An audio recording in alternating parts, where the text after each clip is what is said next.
Well, I'm Alan Dale from Gale Force Winds, and I want to tell you what a pleasure it is to be here at the Atlantic Canadian Aerospace and Defence Association Maritime Arctic Safety and Security 2025 Conference. Great things happening in this region. There's little doubt that Atlantic Canada is gateway to the Arctic. A lot of great companies, a lot of great conversations, a lot of business being done here right now. Thanks to our good friends from the Ship Stop Here initiative for bringing this conversation to life. They know that right here in Newfoundland and Labrador, companies are poised, the government is poised, and academia is poised to be a big part of this conversation. And on that note, why don't you introduce yourself, sir? Tell us what you do. Well, right now I'm working with Sean Leach through Mise'l Horizon and New Dock, and I'm a board member. I'm also a strategic advisor for the company.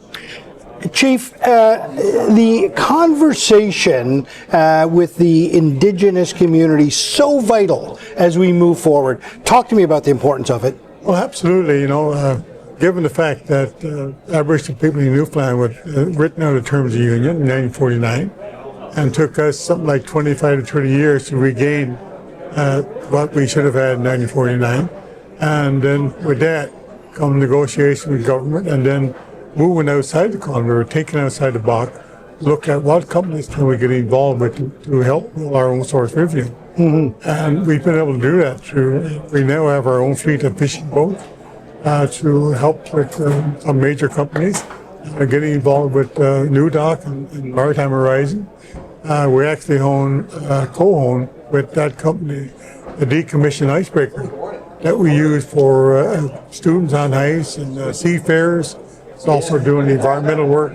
So we really got involved in the outside world in a big way, because you know we lived in an isolated community up until 1975. So you know, where do you go from living in a small little community practically in the woods to let the world know that you're there and you want to get involved with all that's happening to make things better for all of us. Mm-hmm. So my first step was to, believe it or not, come and put a padlock on the minister's door from the inside. You're not treating us right. And from that, things started to change for us. I mean, a new chief in 1983, what do you do to get people to notice what you're doing, what you're all about? Right. Well, you take some drastic steps sometimes to do that. And that was one of the most drastic steps that we could all take at that time. In 1983, it wasn't particularly a friendly place to be for Aboriginal people. Yeah. Well, we said, to hell with that, we're going to do it anyway. Right. This conversation is so important to ACADA. It's so important to every member of that Ship Stop Here initiative. Do you find this conversation is moving in the right direction? Oh, I absolutely agree. You know, I think Peter McKay said it right when he says, let's stop talking about parity. Let's stop talking about what we should do. Let's do it. And that's what we're all doing. Let's do it. I mean, the time is right. The government is talking about it. The ship owners, the shipbuilders, the building docks, they're all talking about what we need to be doing, what we got to offer Canada. And I agree with him wholeheartedly.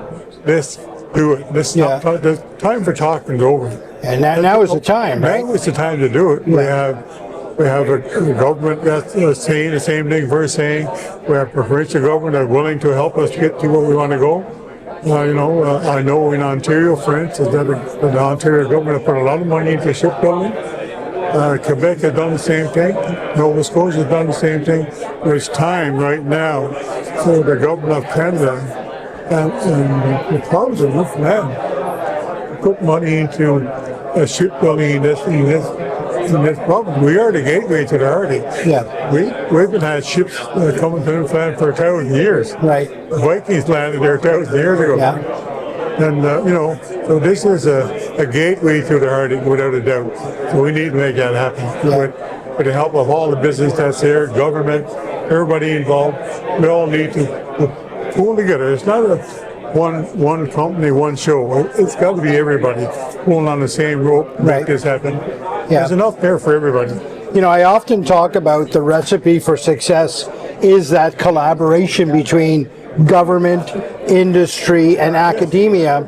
And oftentimes I'll inject in there that community is got to be engaged. The conversation has to be engaged at so many levels on a community level, and that's why the dialogue that we talk about right now is so important. Yeah, and I think government and industry has got to stop being afraid of saying we're working with Aboriginal people. Yeah. That to me is the key for any company that wants to work with Aboriginal people. Not be afraid of working with Aboriginal people.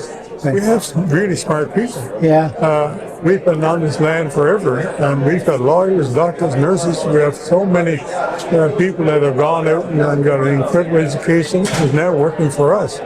So, I go back to something that Chief Dan George said a long time ago.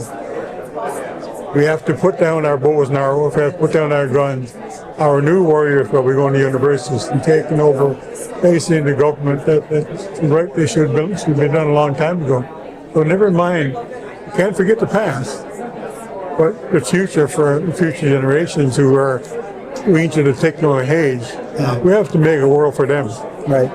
I mean, we have to make a good world for them. Because they don't have the same kind of knowledge of our land and our history and our culture that someone like me do.